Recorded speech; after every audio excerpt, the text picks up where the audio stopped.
అసలు all eyes on రఫా అంటే ఏంటి?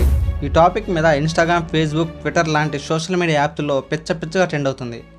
పెద్ద సెలబ్రిటీస్ కూడా పోస్టులనే పెడుతున్నారు. అవునా, నిజమా? ఇది పెట్టడానికి కారణాలు ఏంటి? అసలు ఇజ్రాయెల్కి పాలస్తీన్కి యుద్ధం ఎందుకు వచ్చింది? అసలు ఏమైందో ఈ వీడియోలో తెలుసుకుందాం.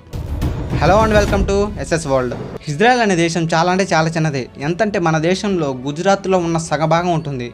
కానీ ఈ దేశం ఫిజికల్గా చాలా స్ట్రాంగ్.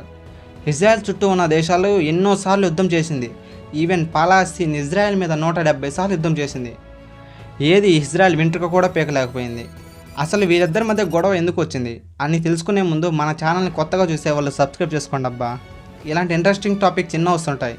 సెప్టెంబర్ 7, 2023 ఆ రోజు పాలస్తీన్ మీద ఇజ్రాయెల్ నైట్కి నైటే యుద్ధం అనేది స్టార్ట్ చేసింది.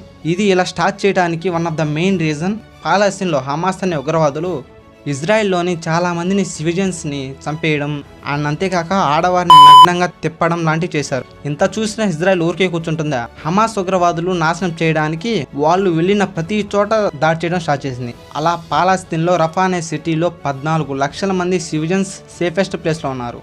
అండ్ పాలస్తీన్లో మిగిలి ఉన్న సేఫెస్ట్ ప్లేస్ అదొక్కటే. గాయస్, మన ఛానల్లో సబ్స్క్రైబ్ కౌంట్ చాలా తక్కువ ఉంది. సబ్స్క్రైబ్ చేసుకొని మాకు కొద్దిగా ఎనర్జీ ఇవ్వండి. ఎప్పుడైతే హమాస్ ఉగ్రవాదులు రఫాలోకి ఎంటర్ అయ్యారో ఇజ్రాయెల్ ఫోకస్ మొత్తం రఫా మీదకు పడింది.